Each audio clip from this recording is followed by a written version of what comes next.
Doug Gottlieb joins us now, obviously a big One Direction fan. How'd you get through yesterday, Doug? I cried in my One Direction pillow, my Zayn pillow. I'm lucky. My daughters are 8; they turn 9, so we have not yet hit the preteen years. They have not yet found their first love. Although my 6-year-old boy, he's so into Adam Levine that he's like doing sit-ups now, and he gets really emotional when somebody on The Voice doesn't pick Adam. Why don't you want a team with Adam? He's the best. He loves Adam Levine. So we have not yet hit that. So I appreciate you. Among all the other things I have to look forward to, there's one. All right, Doug. Thanks for joining us. That's all I wanted to talk to you about.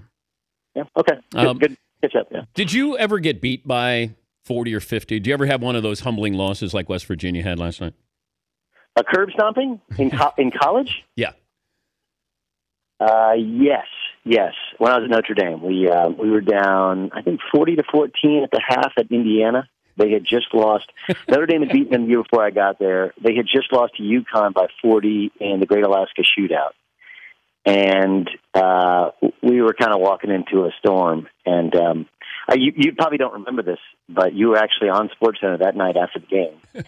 And oh man, what's the name of the big guy? One of your 30 producers can look this one up because I can't remember his name. I'm teasing obviously about that. What's the big dude from Texas that they had?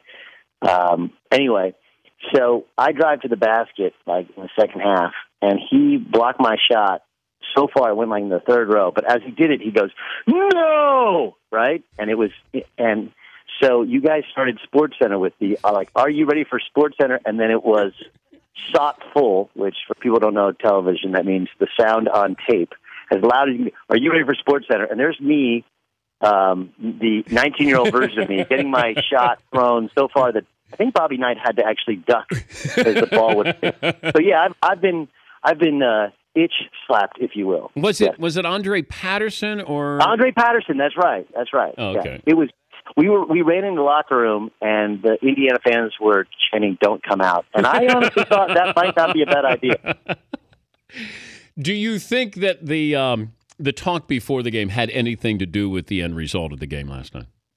No. I mean, I don't think so. I don't think so. I mean, the problem with Kentucky is it's not like they can call off the dogs because they bring in pros off their bench, you know? Yeah. And you gave John Calipari a week to prepare, and they never got sped up. I thought the game was perfectly officiated from a Kentucky. Like, Kentucky can be mad at the touchdown call in the first half, but if you officiate West Virginia that way, it's just disarming.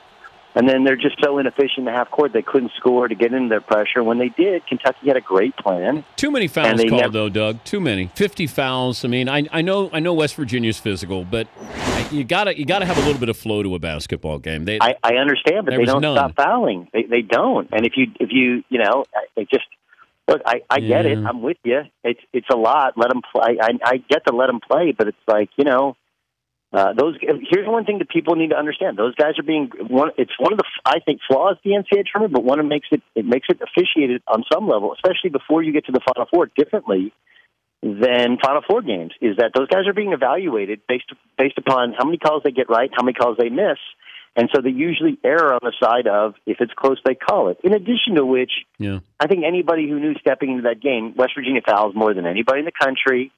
There's a bravado, there's a toughness to them, we're going to climb into you, and officials kind of react in such, and they want to keep both sides very, very calm. So, look, I'm with you. It was a hard watch, especially when West Virginia couldn't score, and it was like, oh my gosh, please make this stop. Can we go to running clock?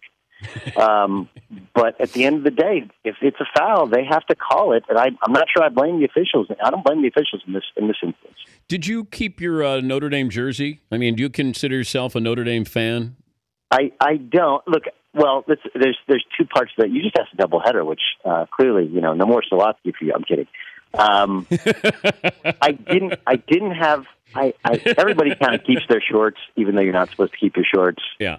So I do somewhere have my shorts, but I didn't have my jersey. And there's a young woman named Brittany Anderson who actually, I'll give her a shout out. She works at a Las Vegas radio station, like an ESPN affiliate. She does, and she hit me on DM. She's like, "Hey, this is kind of weird, but my parents bought your signed jersey from Notre Dame. Do you want it?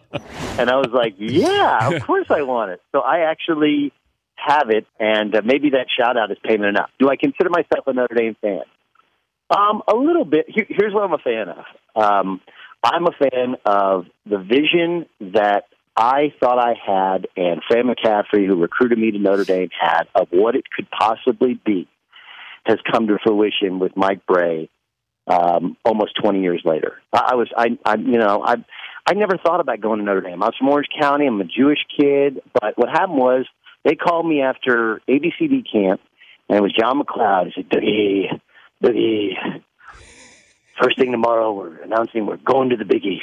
We're going to be on NBC. We're going to be on ESPN. We're going to be on CBS. And we're going to get it back to where Digger. And people forget that at that time, early mid-'90s, it was one of the top 10 winningest programs of all time. And the idea was, hey, look, if Duke can do it, if Stanford can do it, then why can't Notre Dame do it where you can recruit nationally, you can play in a big-time conference, you can have good student-athletes that go to school 3, 4, 5 years, and can win and can compete. And, I love what they've been able to do and the way they've been able to do it. And I look at the Jaron Grant as a great ending to a tough story where Notre Dame could have booted him out for life. Instead, They boot him out for a year. He makes good, comes back, and has a spectacular year. I think the whole thing is a great story. And it shows that the vision that people had 20 years ago, with the right coach, the right recruits, and the right timing, it can work. He's Doug Gottlieb from CBS Sports. By the way, I heard what you said a couple of days ago where you actually talked about the credit card scandal at Notre Dame and you got kicked out of Notre Dame, you transferred. You were very, very forthcoming, and you point out something that's very valid. Every time you're on, people always bring it up. They'll tweet about it. You made a mistake at 18. Who hasn't made a mistake at 18? And I applaud you for... you were honest. It's going to follow you because it's low-hanging fruit for people. But I thought that it was honest radio. It was good radio. I appreciate it. First, I'll be totally candid. I wasn't actually 18. I was 20. I was the oldest freshman. Then you should have known, Doug. Okay, so but here's the thing. And this is my I would love to do a crisis management clinic. I don't blame Notre Dame in any way because it wasn't their fault, and I've never made excuses for it. But this is a good thing for us to remember as fans and as media members. It's is that the story? Yeah, you want to tell the story, that's fine. But, I've had 19 years since to make it just a chapter in the book. And I accept the responsibility. There were people that wouldn't take me when the story came out, but most schools would. I did community service, and I didn't do it with a court-ordered community service, but I won a community service award. I made a good enough life for myself in the Big 12 at Oklahoma State that I married an Oklahoma State alum. We have 3 kids. I'm on the board of governors there, and I've been working in the media industry for 13 years. I finished 7th all-time in assists when I finished. It was just a chapter in it. And I'm okay if you want to point that out, that's fine. But, hey, how about pointing out the fact that in spite of that, it's like my career. In spite of the fact that I couldn't hit the broad side of the barn, I was getting next to it, I still played. In spite of the fact that I got caught doing something really, really stupid in college as a freshman, I made a pretty good life for myself, and I've never made excuses for it. But people don't want a good story. That never works, unfortunately. But you're right. And look, I wanted to mention that because I heard it the other day. I appreciate it. What surprises tonight, if any? I think NC State wins. I think. Look, Mark Godfrey, he's tried to convince me that Louisville's better without Chris Jones, and that's great. But NC State is better with Cat Barber playing much better basketball. And this is what I thought going into the Villanova game. Do I think Rick Pitino's done as good a coaching job as he's ever done with this group? Yeah, because outside of Montrezl Harrell, it's what is he? Terry Rozier, okay, what else does he have? He's been able to cobble it together. 4 Sweet 16s in 4 years at Louisville with all these moving parts. That's incredible. But I think outside of maybe Harrell's position, I think NC State is better personnel-wise.